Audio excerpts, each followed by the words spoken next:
Hello again, Chef. Welcome back to the Industry Standard, where it's my mission to pass on the strategies and tactics that my colleagues and I learned in our years coming up in the restaurant industry onto you. Hopefully you can avoid some of the hard lessons that we had to learn just by listening to an interview or a story or a podcast or reading an article. So today we're going to talk about where all that money goes. Maybe you look at your restaurant owner, maybe you're a sous chef or a manager, and you're like, man, we sell so much food, so many cocktails here, and you have access to the sales reports. You can see that the restaurant's bringing in $8,500, $9,000 a day, and you're doing the math in your head. Like, man, that's $250,000 a month. That's $3 million a year. That must be just lining their pockets and filling up their bank account. I mean, that much money. How could one restaurant possibly spend it all? Why do they say restaurant margins are so thin? Why do I keep hearing that? Well, I'm going to break that all down for you here so you can see clearly where all that money goes and how expensive it is to run a restaurant. So we're going to look at a real P&L. This is a 3-month P&L from a real restaurant because of the need and the promise on my part to protect the privacy of the investors. I can't say when it's from or what restaurant it's from, but these are real numbers. They're not just made up. They're not, for example, they're not nice, clean, round numbers. They're not just on some budget somewhere. So these are real results from one of our restaurants from a past 3-month period. So we're going to skip over top line revenue right now. We'll talk about that in a future episode. But when someone says top line revenue, that means literally the top line of the P&L, because that's where you report your revenue. So you start out by saying, boom, here's how much we made. And then everything below that is a subtraction. Everything below that is an expense. So we're going to start right here on the expense lines with cost of goods sold, aka COGS. So in a restaurant, your cost of goods sold is basically what you pay for the food and beverage products that you bring into the restaurant and the things that you sell. Things like paper napkins or any disposables. Those are not things that you sell. Those are supplies. So those do not go into this line. This is literally the food and beverage that you are going to sell, whether you buy it in ready to eat, ready to serve form, or whether you're buying it raw and doing scratch cooking. It all goes into this line. So cost of goods sold, beer and liquor cost. Liquor is your most profitable revenue center. Liquor usually runs at about 17 to 18% cost. Beer usually runs at about 25. Most restaurant and hotel accounting systems lump those things in together, as do we. And so you can see that number here. Wine cost is an interesting one. Wine cost normally runs between 28 and 33. So your by the glass wines are going to be very profitable for you. So let's say, when it comes to pricing by the glass wine, normally if you buy, let's say you buy a bottle of Joel Gott Sauvignon Blanc and the cost to you from your distributor is $12 a bottle. Well, you are going to sell a glass of that wine also for $12. There are 25.4 ounces in one 750 milliliter bottle of wine. That gives you 4 6-ounce glasses, or 5 5-ounce glasses if you're being cheap, but 4 6-ounce glasses. And so that makes you $48 with a little to spare, a little for the bartenders to spill on that bottle of white wine. And that's a 25% cost, right? That's great. But when it comes to blue chip red wines, blue chip white wines, champagnes, the ones that are very expensive for you to bring in, you cannot mark them up 4 times. You just can't. Let's say you've got Caymus on the list. It's $225 on your list. It's $150 at the bottle shop across town. And the wine connoisseurs that come to your restaurant have a hard time paying $225 at your restaurant when they can get it for $150 across town. So you and the bottle shop both buy Caymus from the same distributor for the same $75 a bottle price. Why is it so much cheaper at the bottle shop than it is at your restaurant? Well, the bottle shop doesn't have the overhead of restaurant equipment, restaurant staff, and all those things to contend with. So the guy who owns the bottle shop can just mark the Caymus up once. So he's buying it for $75. he's selling it for 150. You have to mark it up twice because you need your wine cost to run at 33% on those expensive bottles. He can get away at the bottle shop with a 50% cost on his wine. So that's why your markups for the expensive wines can't be 4 times, because there's no way you would be able to sell that wine for $300 on your list when it's literally half that much at the bottle shop across town. But you can probably get away with $225. You won't sell that many of them. But that's also the push and pull of pricing the expensive stuff. Champagne is very expensive to buy wholesale, and you cannot mark it up as much as you would cheaper bottles of wine. There's still value. Who knows what's going to happen with these tariffs? At the moment, there's still value in certain old world wines. Spain and Portugal, still a great value.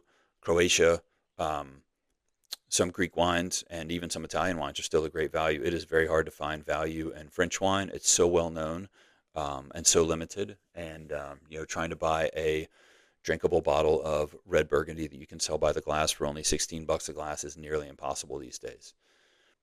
Moving on to food cost. Food cost, every restaurant is different. Pizza, pasta restaurants mostly serve flour and water, right? So they can run at very low cost, low 20s.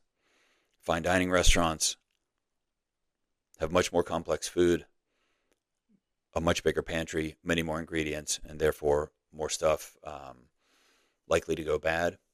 So they have to order in smaller quantities. Therefore, they can't get the price. They can't get the price discounts when it comes to bulk ordering. So fine dining restaurants are very expensive to run. Sometimes those costs go into the 30, 33, 35% range for food cost. If you go any higher than that, it's likely fatal. You have to control costs. You have to be able to control those food costs. But again, a lot of it is volume dependent, and it gets really. You can go into a downward spiral, a death spiral of things are slowing down. We got to cut costs. Okay, we got to take items off the menu. Well, then the guests stop coming in because you've got so few things left on the menu. You keep cutting and cutting until there's nothing left, and that's a death spiral that I hate to see restaurants go into, but it does happen. So food cost, your target food cost for our restaurants right now is 28%, and it waxes and wanes when beef prices always go up in November and December, right? So there's always some seasonal anomalies to it, and then there'll be a all of a sudden limes will be $110 a case instead of 60 or something. There's a monsoon or some terrible hurricane in Mexico where they're growing all the limes, or there'll be a blight on tomatoes and have a terrible tomato season. But those things happen, and thankfully they don't happen year after year. But those can cause disruption to your food costs. But all in all, so zooming back out, the way that you are basically taught at culinary school to break down your costs. So if the whole pie is your revenue, you got 100% of your revenue, and how is that going to be split up among your different cost categories? So cost of goods sold, what we just went through, is traditionally said, okay, you need to run cost of goods sold at 30% of your total revenue. Labor, also 30% of your total revenue, and then other expenses, also 30% of your total revenue, leaving you what? 10% left over as profit. It seldom breaks down that cleanly, but it's not a bad model to try and hit. So we aim for 29.5% total cost of goods sold. Sometimes we hit it, sometimes we don't. If we sell more wine and less cocktails, the cost creeps up. But if we, it really just depends on what the guests want. So moving on to labor. So labor, big number right here, right? Almost $250,000. Labor is expensive. It just is. Your tipped employees are much cheaper, and they're the ones who actually make the sales. So make sure that you have really good tipped employees. As you probably know, overtime can be absolutely crushing. And I've worked with plenty of people who thought the solution to oh man, I'm running too much overtime, I got to hire another cook. Not always a bad idea, especially if you're running 10-hour shifts instead of 8-hour shifts. You need to have enough cooks in there so that they can all work 4 days a week, enjoy their 3 days off, rack up 40 hours in 4 days, and then not get into to overtime, because that gets really, really expensive. So the way that we split up the labor portion of the P&L is really clean. Labor's here, contractors are here, payroll taxes are here, and employee benefits are there. So we it's only have a few people looking at before all y'all. Only have a few people looking at this P&L, the bookkeepers, the accountants, and certain executive staff. And so it's not necessary for us to look at, in the sense that a corporation would do, a big number where payroll taxes, benefits, contract labor, and salaries and wages are all lumped in together. But again, that is the way that a lot of bigger corporations and hotels will do it, so they can look at, say, this is our labor piece of the pie. It helps them with budgeting. It also helps them, if they're negotiating big healthcare contracts or 401ks or something like that. It just gives them a better idea of what their total labor spend is going to be. All right, so now we're going to go through all the other things that are not cost of goods sold or labor. Advertising and marketing. This is one that is very opaque, I think, to everyone that is a paid employee. So usually this is something that's done at the ownership level. Advertising and marketing, this can be Google Ads, this can be local print, local radio, this can be magazines, and it can also be, paid PR and marketing. It's really up to you how much you want to spend and where you think the ROI is going to be. And it can be hard to realize an ROI with your advertising and marketing spend, because sometimes, it's a long pendulum and it takes a long time for it to swing back and actually put butts in seats, because that's the only way that you make money in the restaurant. You don't make money if you're on the local radio station doing a demo. You don't make money if you're on Good Morning America, whipping something up. You make money when people come into the restaurant. Bank charges and fees, exactly what it sounds like. Chemicals and cleaning supplies. So for this, this is usually our contract chemical. This can be Ecolab. This can be Autochlor. One of those companies that comes in. Maybe you rent your dishwasher from them, but they come in, they restock the chemicals, they reset the machine, and all that stuff.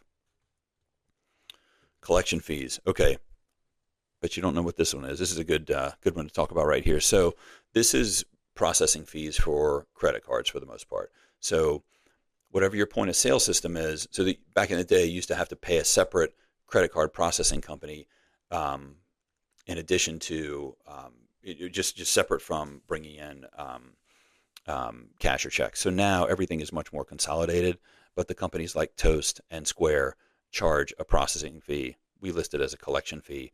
Basically, instead of paying Visa or Amex or Discover Card through Shift4 or whoever the old credit card processor was, Square pays them and you pay through Square. So I think with Square, it's like 2.4% per credit card transaction plus 10 cents a swipe. So they make their money. As you can see here, that's a big chunk right here. Contractors. So for us, contractors were contract labor. And so during this particular quarter, we were very short on staff, especially short in the dish room. There's a regional company called GigPro in the American South. I'm sure there are analogs to it in other parts of the country. Maybe you use GigPro. But when you're short, it's basically exactly what it sounds like, gig workers. So folks who do or don't have regular jobs, maybe they have day jobs, but they're good banquet bartenders or they're good cooks or they're good dishwashers or whatever. They can put themselves on this platform, apply to be on this platform. And then when you're in need, a couple of days ahead of time, you think, man, we need a GigPro, we need a dishwasher for Friday, Saturday, Sunday nights this week. You go on there, you post the job, you'll get a pool of applicants, and you select them, come to terms with them, and they show up. Sometimes they work out, and sometimes they are knuckleheads. All right, cost of labor we went over. Donations, again, exactly what it sounds like. Whatever your charitable giving that you've decided on for your company.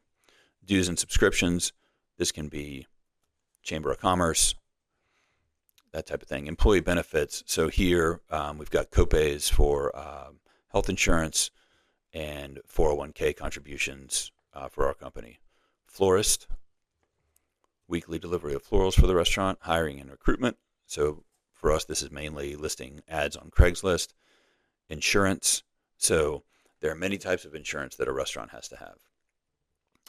There's workers' comp insurance, there's property insurance, and there's umbrella coverage for all of that. Sometimes there's also something called key man insurance. That may be an outdated term, but I think it's kind of a legal term. So that's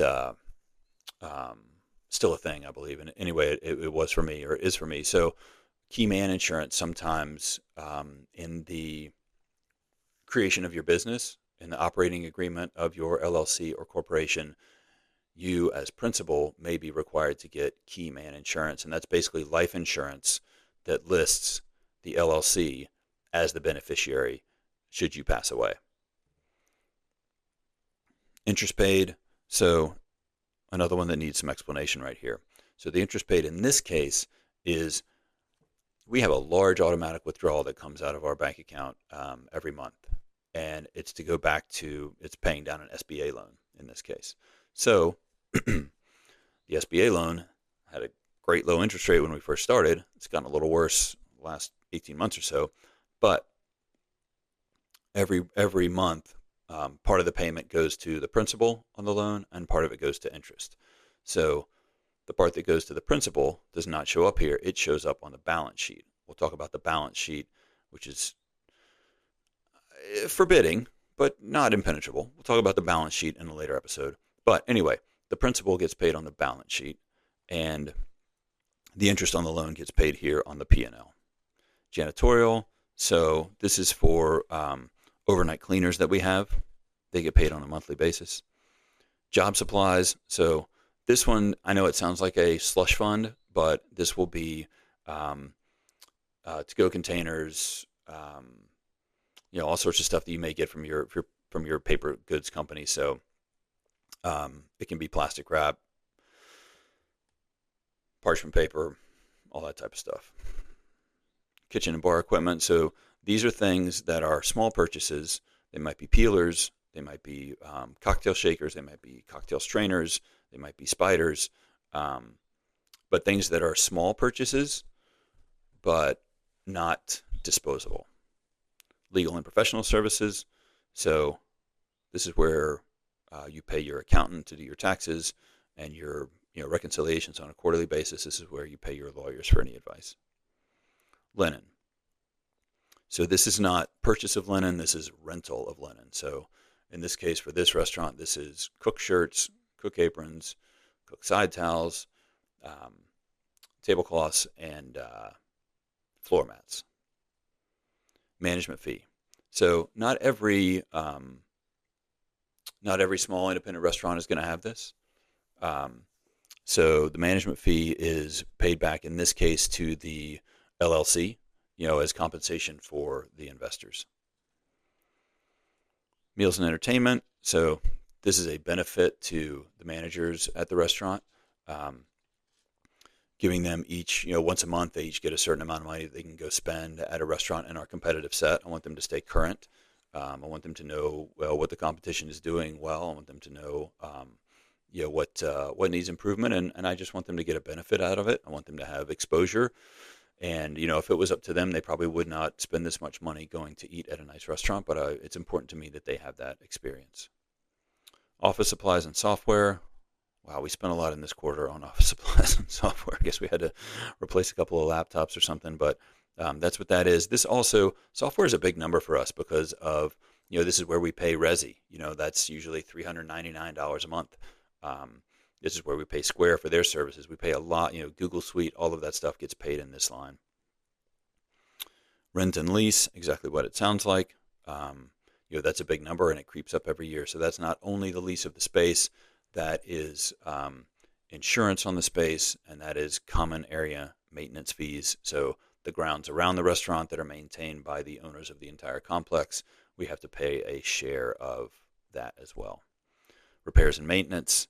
Man, this is a tricky one. So there are some things in here that are preventive maintenance that are quarterly scheduled visits, from our refrigeration company, from our HVAC company, they come in, they clean the filters, they check that everything is running well, they all that stuff, and so if they see something so it's exactly what it sounds like. Preventive maintenance. It doesn't mean stuff's not going to break when it gets to 110 degrees outside. So repairs and maintenance, always such a fucking pain in the ass. It's so expensive to have somebody even come out.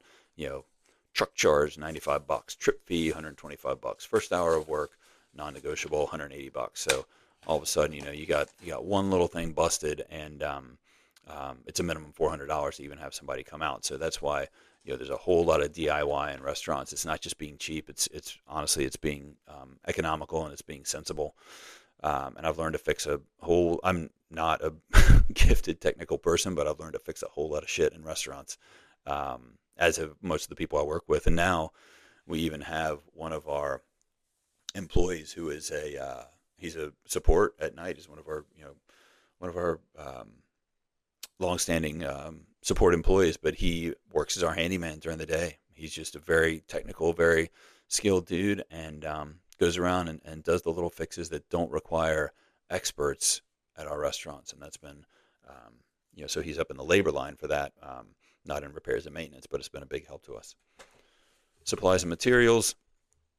Yeah, maybe that should be under job supplies, but that, is another one that is, if something doesn't really belong anywhere else, that's where we'll put it. These are mostly one-offs, replacement light bulbs or light fixtures, but I try to limit this to stuff that we don't order on a regular basis.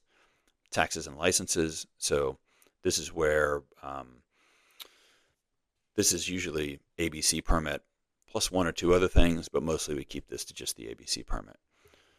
Uniforms. So in this case, it is not rental uniforms. This is mostly server aprons. This is really the only thing that we buy that goes into this line.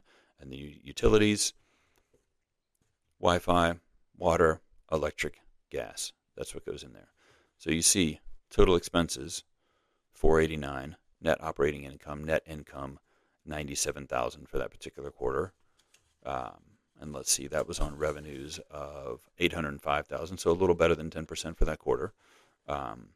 So that was a good one, and that pretty much wraps it up for P&L expenses. So hope that gave you all some insight into where that money goes and how it gets broken down, how it gets disseminated, and what, if anything, is left over. So thanks for tuning in to the Industry Standard. You can find more information like this on Substack. You can find it on our website, the-industrystandard.com. But every single bit of this information that I'm sharing, I'm putting out there to help you level up in your career. Are you opening a restaurant soon? Do you want to open a restaurant ever? Do you dream of running a restaurant? This is stuff that you need to know, and I've got it for you in concise form, clear, digestible, and hopefully not too painful to listen to. All right, stay humble, stay humble.